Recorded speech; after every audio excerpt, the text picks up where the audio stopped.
بسم الله الرحمن الرحیم. السلام علیکم ورحمت الله وبرکاته. زما ورونو خويندو او میندو، تاسو ته د خپل پیژن مخاطب یم. الله پاک دې تاسو ښاد او آباد ساتي. الله پاک دې زمونږ او ستاسو ټول شرعي ضرورتونه د خپلو غیب خزانو نه پوره کړي. الله دې د هرې پریشانۍ نه موږ او تاسو محفوظ ساتي. دا یو وظیفه تاسو ته در کومه. اکثر داسې ډېر ملګري هغه شرابو کې مبتلا، ډېر ملګري داسې هغه په نشو کې مبتلا، په پوډرو چرسو کې مبتلا، او د هغوی بچي، د هغوی بیبیانې قسمه قسم مشکلاتو ته مخامخ وي. نو د داسې نشو تماشو نه د کټ کېدو، د هغې نه د خلاصېدو، د هغې نه د بچ کېدو، د هغې دپاره څه پکار دي او خلک په هغې پسې ګرځي. تاسو ته دا یو وظیفه در کوم، او دا وظیفه تاسو چې کوم انسانان هم دغه کې مبتلا وي هغوی سره دا تعاون وکئ. دا وظیفه مخې ملګرو ته شیر کوئ هم. پخپله ستاسو یو ګاونډ کې، ستاسو خواته ستاسو رشته دار هغه په دې دغه کې مبتلا وي، نو د هغه د جسم، د هغه د وجود د بچاو دپاره دا وظیفه کوئ. انشاءالله العزیز د الله په فضل باندې هغه ملګری به د هغه نشې نه، هغه ملګری به د هغه ګناه نه چې کوم ګناه کوي او دا وظیفه ملګري وکړه، نو دی به د هغه ګناه نه متنفره شي.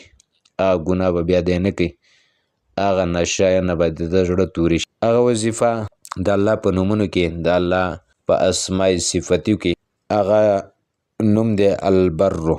د البرو معنی ده ډېر ښه سلوک کولو والا، او دا د الله صفت دی. نو دغه صفتي نوم د الله چې البرو دی، نو دغه نوم به اول او آخر کې درود شریف وایي، او ډېر نشي ویلی نو روزانه 41 پیرې دا وایه.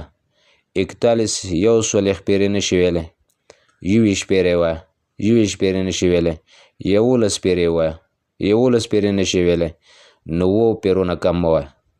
او چې دا ووایي او دغه نشې والا مریض پې دم کړي، هغه به له اوبه پې دم کړي، او یا هغه ګناه چې یو سړی په ګناه کې مبتلا او دا پې تا ووایي او هغه باندې دا اوبه وڅکولې یا دې پې هغه دم کړو، انشاءالله بفضله تعالی هغه به د دغه نشې نه، د دغه ګناه نه هغه به رجوع کړي د الله په فضل او کرم سره.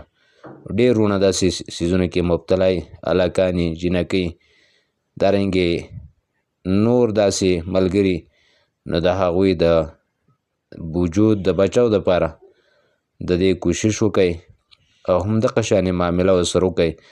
الله پاک دې مونږ او ستاسو ماشومان، زمونږ او ستاسو خویندې او میندې، زمونږ او ستاسو وروڼه الله پاک دې د نشو نه، الله دې د هر ګناه نه، معصیت نه الله دې محفوظ وساتي. دغه وظیفه ملګرو ته شیر کوئ چې څومره پوډریان، څومره نشو والا، څومره معصیتو والا ملګري هغه به الله محفوظ کوي، او تاسو ته به الله اجر او ثواب په دې باندې درکوي. والسلام.